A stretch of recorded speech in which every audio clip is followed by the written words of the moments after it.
L'heure des mots vous est offerte par AJF Consulting. Alain Patrick Fouda, bonjour, bienvenue à Douala. Bonjour Mola.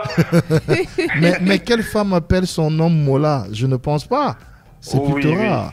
Bon, c'est plutôt rare. Elles ont plutôt tendance à dire Mon gars. Mon gars, voilà. C'était le mot du jour, Alain Patrick Fouda, pour l'heure des mots. C'est un mot assez courant dans l'espace francophone. C'est l'un de ces mots qu'on utilise dans toutes les conversations entre potes ou entre copines, mais qui a plus d'une signification. Selon Larousse, gars signifie garçon ou jeune homme. Par analogie, ça signifie homme résolu, gaillard qui n'a pas froid aux yeux. En d'autres mots, gars, c'est l'autre appellation de la virilité ou si vous préférez, c'est une métaphore de la testostérone. En camerouni, petit nom que je donne au Cameroun, le mot gars s'emploie dans 3 contextes. Entre mecs, comme je le disais d'entrée de jeu, ce mot est synonyme de fraternité complice et de solidarité masculine.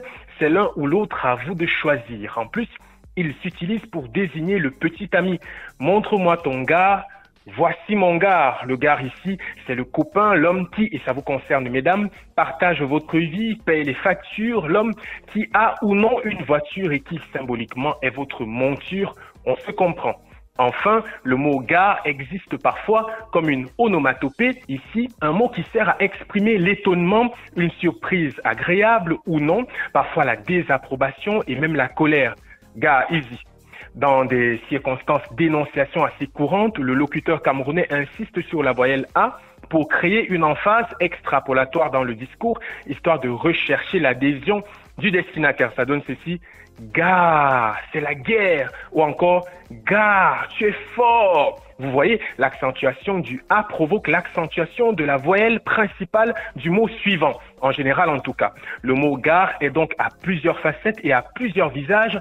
Sauf que c'est un mot à ne pas utiliser lorsque vous êtes lorsque vous avez en face de vous une personnalité, un supérieur hiérarchique, une autorité. Imaginez-vous que vous êtes en face du directeur de la banque où vous travaillez. Il aimerait savoir ce que signifie ce qu'il a vu dans une vidéo de vous bourré, totalement ivre samedi dernier, après la victoire finale du Real Madrid en Ligue des Champions. Si vous répondez, gars, j'étais trop content, mon ticket est entré, alors votre patron comprendra que soit vous êtes encore sous, soit vous ne voulez plus avoir des sous parce que parler ainsi à son patron, c'est presque demander à être viré. Alors les mecs et les meufs, on ne dit pas gars à n'importe qui, c'est un mot qui s'emploie avec les intimes et en dehors des cadres formels. À demain pour un autre numéro de l'heure des mots sur ABK Radio. À demain, mon cher Alain Patrick Fouda, vous êtes un bon gars, ça je le reprécise encore ce matin. À demain, mon cher.